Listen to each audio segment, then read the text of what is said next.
chi di spada ferisce, di spada ferisce, potremmo dire in maniera piuttosto riduttiva, oppure parafrasando il linguaggio di Matteo Renzi, chi rottama viene rottamato. Ma come hanno votato gli elettori in Veneto e in Friuli Venezia Giulia? Con la pancia o con il cervello, con la testa? A me pare che abbia prevalso un po' la logica del derby, delle fazioni, perché mi sembra strano che in Veneto, in Friuli Venezia Giulia, gli elettori abbiano ragionato su un nuovo Senato composto da consiglieri regionali piuttosto che da sindaci, anche se un cardine della riforma era proprio l'eliminazione di 315 senatori, ma probabilmente ha fatto più presa il voto, la scelta contro il Presidente del Consiglio, che in questo momento era visto come responsabile dello sfacelo che ci circonda. Parliamo di migranti, parliamo di economia che non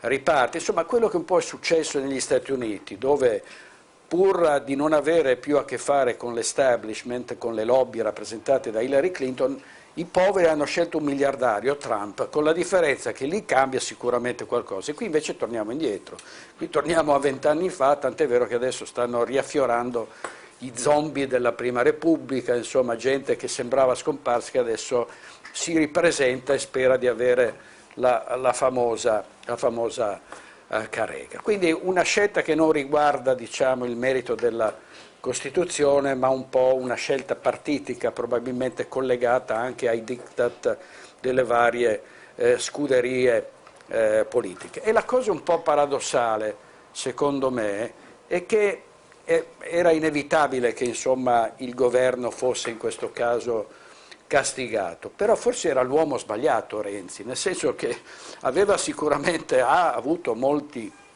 difetti, ha fatto molti errori, però era molto diverso da chi l'ha preceduto.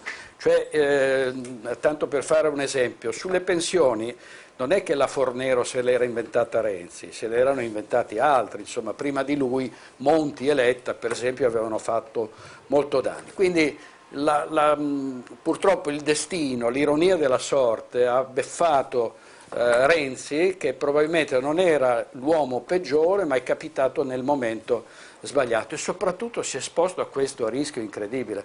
Ma come gli è venuto in mente a lui, a Napolitano, a Mattarella di mettere mano alla Costituzione, peraltro in questo modo? Potevano pensare di farla franca con tutti i partiti contro. Pensate, noi abbiamo avuto difficoltà in questi mesi a trovare in studio, a Focus o nei nostri telegiornali esponenti del Partito Democratico, del centro-sinistra, che in qualche modo difendessero la riforma propugnata da Renzi. Quindi davvero è stato un suicidio politico a cui Renzi si è sottoposto probabilmente con una certa dose di ingenuità. Adesso vedremo che cosa succede, certamente in questi casi si rischia di passare dalla padella alla brace, ma un dato di fatto che davvero un po' colpisce gli innovatori è che questo è un paese in cui il cambiamento è molto difficile. Chi vuole cambiare in genere viene triturato.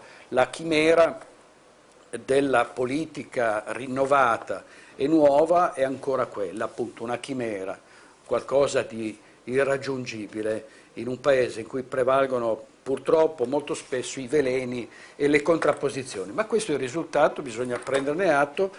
Ed è probabile che da questo risultato, anzi è certo, uscirà un quadro politico completamente stravolto e vedremo che cosa accadrà soprattutto nelle prossime ore, anche con i contraccolpi in regioni importanti come il Veneto e il Friuli Venezia Giulia, dove c'è stata un'affluenza record, il 71% degli aventi diritto al voto, e dove il no ha largamente battuto il sì.